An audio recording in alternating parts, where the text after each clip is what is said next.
Grammar का आपको विशेष ध्यान देना है गाइस। जब आप पत्र लिख रहे हैं तो ग्रामर बहुत बहुत इंपॉर्टेंट रोल प्ले करता है। इंट्रोडक्शन हमेशा ये होना चाहिए कि आपने कोई भी प्रॉब्लम है तो प्रॉब्लम बता दी, और जिस चीज़ के ऊपर आपको पत्र लिखने का मन है तो आपने वो बता दी।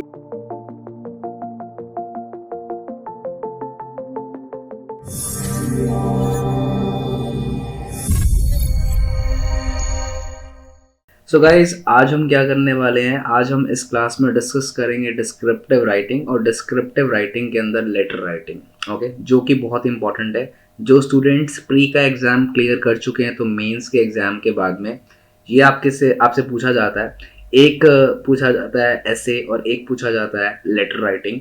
तो आपको ये क्लियर होना चाहिए कि लेटर राइटिंग में क्या क्या इंपॉर्टेंट पॉइंट्स हैं जो हमें देखने हैं ताकि हम लोग अच्छे मार्क्स हासिल कर सकें।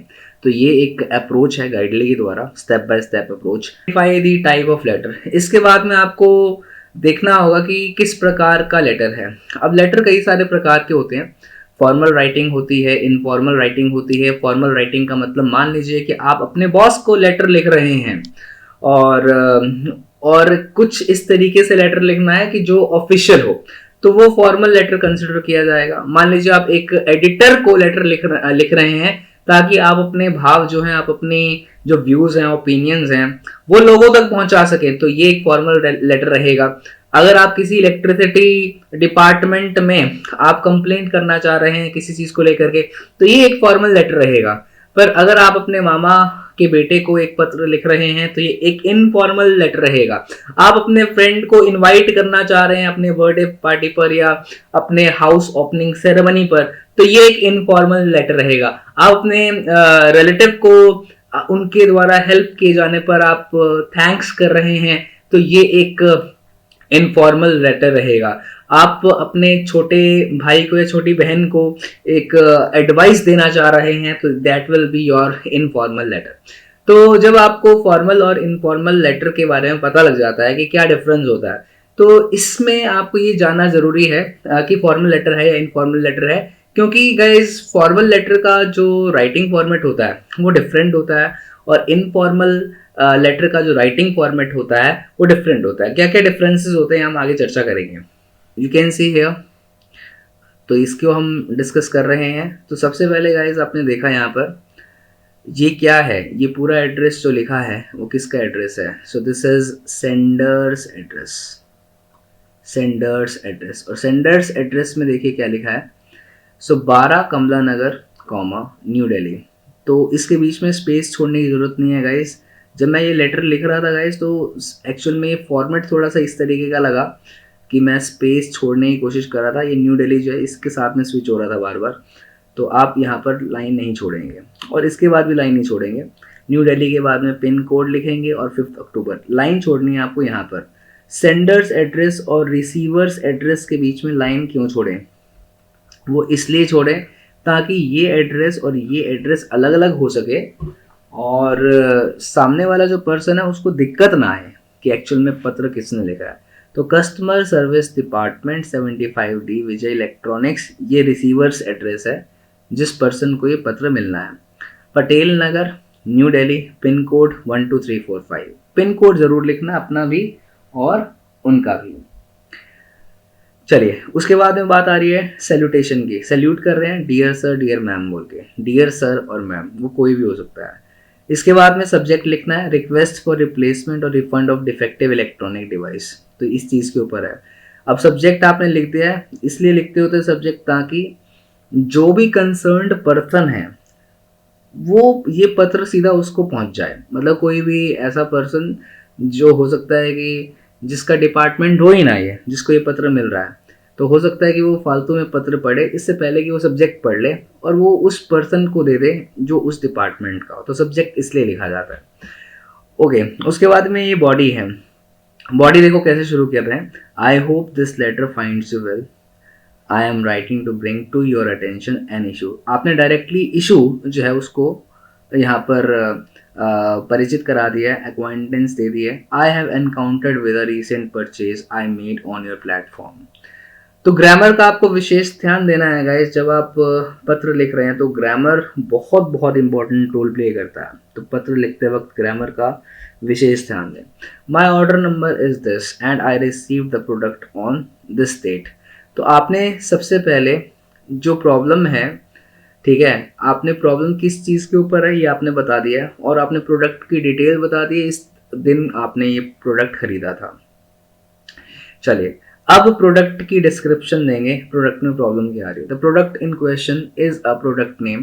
तो प्रोडक्ट बेसिकली है क्या, एंड आई वॉज एक्साइटेड, देखिए ये अब आपने एक्स्ट्रा बातें लिखी हैं, मैं बहुत एक्साइटेड था to receive it as it came highly recommended, ठीक है, क्योंकि ये बहुत ही ज़्यादा रिकमेंडेड था मुझ मेरे लिए, तो इसलिए मैं बहुत एक्साइटेड था उसको पाने के लिए। हाउएवर पर अपॉन ओपनिंग द पैकेज, जब मैंने पैकेज को खोला and attempting to use the device, और मैंने इसको यूज़ करने की कोशिश की, I discovered that it is defective, ये डिफेक्टिव निकला। The issues I have encountered are as follows. तो देखो अब इश्यूज क्या है, आपने इसको एक्सप्लेन किया। The device does not power on despite multiple attempt to charge it, मतलब इसमें चार्जिंग नहीं हो रही है। The touch screen is unresponsive rendering the device unusable, तो जिससे मैं डिवाइस यूज ही नहीं कर पा रहा हूँ क्योंकि मैं चार्ज नहीं कर पा रहा हूँ। तो ये सारी की सारी बातें इसे सपोर्ट कर रही हैं कि प्रॉब्लम क्या है। There are visible scratches and dents on device's screen and body which are not present when I received it. Okay, जो कि नहीं थे जब मैंने इसको रिसीव किया था। आई kindly request that you initiate the process for either a replacement. तो मुद्दा क्या है, प्रॉब्लम तो ये है, अब हमें हमें क्या चाहिए कि हम लोग चाहते हैं कि या तो रिप्लेस कर दो डिफेक्टिव डिवाइस को, नहीं तो फुल रिफंड कर दो हमारे परचेज प्राइस को, including any associated shipping charges जो मेरे लगे हैं। I believe this is a fair course of action considering the product's condition and my inability to use it as intended. Enclosed, अब इसके बाद में आपको ये बताना भी पड़ेगा मेरी रिसीट्स क्या। Enclosed with this letter please find copies of order confirmation, packing slip and any relevant photographs illustrating the defects of for your reference. ये सारी की सारी चीज़ें आपने इसके अंदर डाल दी है। I would appreciate a prompt response to this matter. अब ये क्लोजिंग लाइन्स आ रही हैं गाइस, मैं चाहता हूँ कि अब जल्दी से जल्दी एक क्विक रिस्पॉन्स देंगे इस मैटर के ऊपर। Please inform me of the steps I need to follow to return the product. इस प्रोडक्ट को मैं कैसे रिटर्न कर पाऊँ, whether it be through a prepaid shipping label और other instructions for the return process. जो भी आपकी प्रोसेस है आप हमें बता दें। I understand that the customer satisfaction is important to your company and I trust that you will address this issue in a timely and efficient manner. I look forward to a resolution that will rectify this solution to my satisfaction. Thank you in advance for your attention to this matter. Best regards, comma, XYZ. That is it. उम्मीद करूँगा guys ये बात आपको समझ में आ गई होगी। ओके, अब देखिए for the assistance during a challenging project mention specific ways in which their help was valuable. Next is, so you can see here, तो यहाँ पर अब बात आ रही है कोलीग का नाम, कोलीग का एड्रेस, सिटी एंड एवरीथिंग। बस इसके अंदर सेंडर का एड्रेस नहीं है, जो लिख रहा है पत्र उसका एड्रेस नहीं है, रिसीवर का एड्रेस है। आपने लिखा डियर कोलीग का नाम XYZ कॉमा। अब यहाँ पर क्या नहीं है और सब्जेक्ट नहीं है, पहले यहाँ पर आप सब्जेक्ट भी लिख रहे थे। अब सब्जेक्ट तो सिर्फ एक ही पर्सन हो सकता है ना, तो वहाँ पर सब्जेक्ट लिखने की ज़रूरत नहीं है। I wanted to express my heartfelt gratitude. अब डायरेक्टली आप उस कॉन्टेक्स्ट को लिखेंगे जो आपका प्रॉम्प्ट में लिखा हुआ था। Exceptional assistance during our recent project, your support made a significant difference and I wanted to acknowledge and appreciate it. तो इसलिए मैं ये पत्र लिख रहा हूँ, उसको मैं सराहना चाहता हूँ। तो देखिए इंट्रोडक्शन में क्या है, आपने ग्रेटिट्यूड बता दिया है और पर्पस आपने बता दिया है लेटर का। So this is the introduction, ये पहला जो है। इसके बाद बारी आ रही है बॉडी की। Throughout the project your expertise in technical problem solving was invaluable. Your ability to tackle complex issue, आप उसकी ही बढ़ाई कर रहे हैं, आप उसकी प्रेज कर रहे हैं। With precision and creativity was a game changer. I distinctly remember when you worked late nights to resolve a critical technical challenge that had stumped the entire team. Your dedication and determination during those late hours, ये सारी की सारी जितनी भी बातें हैं guys, वो उस पर्सन की प्रेज में लिखी गई हैं, जो आपका मुद्दा भी होना चाहिए। आप ग्रेटिट्यूड शो कर रहे हैं, तो सबसे पहले ये पत्र क्यों लिख रहा हूँ मैंने आपने ये बता दिया। इंट्रोडक्शन हमेशा ये होना चाहिए कि आपने कोई भी प्रॉब्लम है तो प्रॉब्लम बता दी, और जिस चीज़ के ऊपर आपका पत्र लिखने का मन है तो आपने वो बता दिया। उसके बाद में आप यहाँ पर ग्रेटिट्यूड शो कर रहे हैं, तो अगला पूरा का पूरा बॉडी जो होगा वो ग्रेटिट्यूड के अंदर रहेगा। स्पेसिफिक इंस्टेंसेस, क्या क्या बातें हुई थी जिसमें आपको असिस्टेंस मिला, ये बता दिया है। Explanation of the impact of colleagues help, right. After that, as we wrap up this project, अब हम जब इस प्रोजेक्ट को ख़त्म कर रहे हैं, I wanted to make sure you know how much your efforts are appreciated, your dedication and the team work have been a driving force behind our success, and I'm truly grateful for the opportunity to work with someone of your caliber।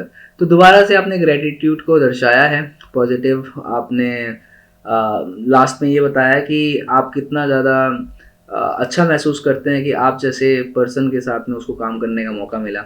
I look forward to future collaboration and hope.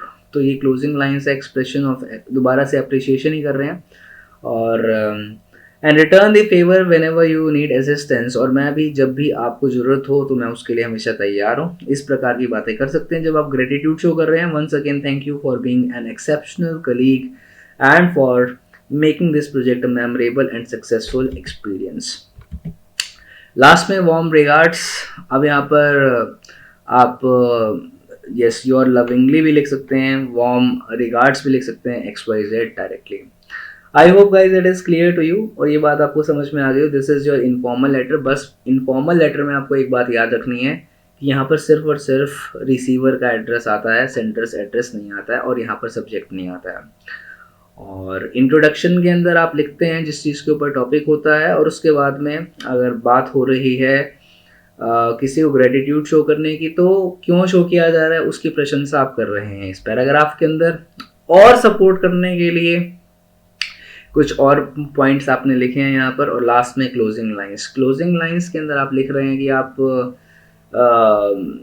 Appreciate तो कर ही रहे हैं, और साथ साथ अगर आपको assistance की कभी ज़रूरत हो तो आप कभी भी हमसे असिस्टेंस ले सकते हैं। That is all guys. उम्मीद करूँगा फॉर्मल और इनफॉर्मल लेटर्स आपके पास में ये क्लियर हो गए होंगे।